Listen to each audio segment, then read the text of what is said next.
Assalamualaikum warahmatullahi wabarakatuh. Welcome back to my YouTube channel Nurul Fatani. Halo semuanya, apa kabar? Semoga kalian semua sehat-sehat dan baik-baik saja ya. Oke, di video kali ini aku mau membahas tentang cedera pinggang. Nah, kenapa sih aku membahas cedera pinggang ini? Alasannya yaitu karena salah satu followers aku di Instagram, dia meminta aku untuk membuat konten tentang cedera pinggang ini. Karena beberapa minggu yang lalu orang tuanya terkena cedera pinggang. Baiklah, buat kamu yang mau tahu tentang cedera pinggang ini, kenapa bisa terjadi, dan bagaimana cara penanganannya, tonton terus video ini ya. Jangan lupa like, subscribe, komen, dan share video ini ke media sosial kalian, agar banyak orang yang tahu bagaimana penanganan yang tepat untuk cedera pinggang. Keep on watching!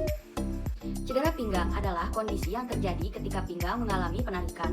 Nah, seperti kita ketahui, di area pinggang itu banyak terdapat otot dan ligamen. Ketika otot dan ligamen teregang, maka akan menyebabkan kelemahan otot dan ketidakstabilan di tulang belakang.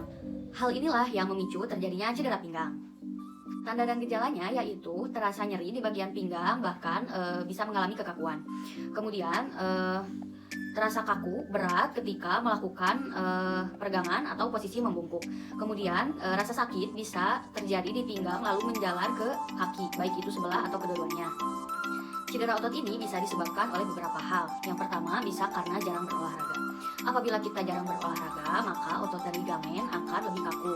Dan ketika kita melakukan kegiatan yang agak berat atau tiba-tiba, maka ligamen dan ototnya akan mudah teregang sehingga menyebabkan cedera pinggang. Kemudian bisa disebabkan juga karena ketika akan berolahraga atau sesudah berolahraga tidak melakukan peregangan atau stretching.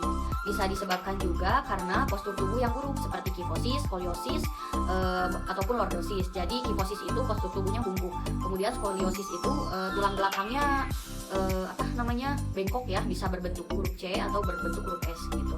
Kemudian bisa juga disebabkan karena postur yang lordosis, jadi tulang pinggangnya itu melengkung ke depan gitu, lordosis itu.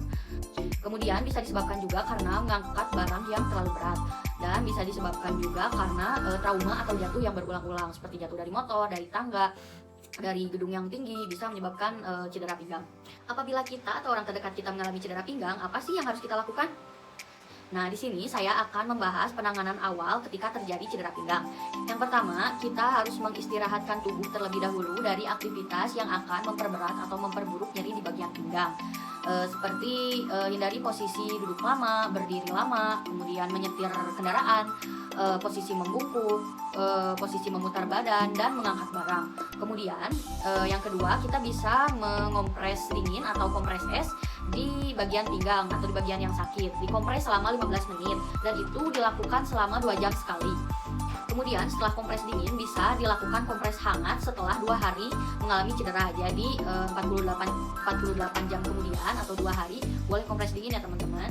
Kemudian tidak dianjurkan untuk dilakukan pijat atau urut karena itu akan membahayakan dan akan memperburuk cedera. Keempat, teman-teman boleh meminum obat anti nyeri. Nah, apabila teman-teman ada keluhan di lambung atau tidak enak perut, sebaiknya penggunaan anti nyeri itu dihentikan dan datangi dokter. Kemudian yang kelima, yaitu tidur dengan posisi yang nyaman, seperti di gambar berikut. Ini merupakan posisi tidur yang benar. Posisi tidur harus tersangga bantal di daerah leher dan lutut. Nah, itulah penanganan awal apabila kita mengalami cedera pinggang. Untuk tindakan yang lebih lanjut, teman-teman bisa mendatangi dokter atau fisioterapi di klinik atau rumah sakit terdekat. Nah, untuk tindakan fisioterapinya, biasanya fisioterapis akan melakukan pemeriksaan fisik dan akan melihat bagian mana yang nyeri, lalu jaringan apa yang terkena, dan akan dilakukan treatment yang sesuai dengan keluhan pasien tersebut. Bisa dilakukan tindakan elektroterapi, terapi latihan, latihan peregangan, atau latihan penguatan. Contoh modalitas elektroterapi. Ini adalah transcutaneous electrical stimulation. Ini adalah terapi inframerah atau infrared terapi. Dan ini adalah ultrasound diatermi. Berikut ini ada contoh terapi latihannya. Tetapi terapi latihan ini alangkah baiknya dilakukan atas saran dan petunjuk fisioterapis. Karena gerakan yang dilakukan harus sesuai dengan keluhan setiap pasien yang berbeda-beda. Kemudian yang terakhir ada latihan penguatan. Latihan penguatan ini harus dilakukan secara bertahap dan hati-hati. Jika dilakukan tiba-tiba, maka akan terjadi ketidaknyamanan di otot, bahkan sampai cedera.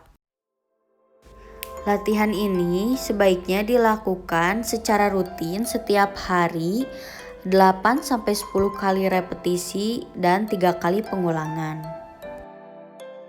Baiklah teman-teman, itulah penanganan awal pada cedera pinggang. Apabila ada pertanyaan, kritik, dan saran, boleh ditulis di kolom komentar di bawah ini. Kemudian apabila teman-teman mengalami cedera pinggang, sebaiknya dilakukan konsultasi terlebih dahulu dengan dokter atau fisioterapis terdekat. Semoga video ini bisa membantu. Mohon maaf apabila banyak kekurangan. Wassalamualaikum warahmatullahi wabarakatuh. See you in the next video. Bye.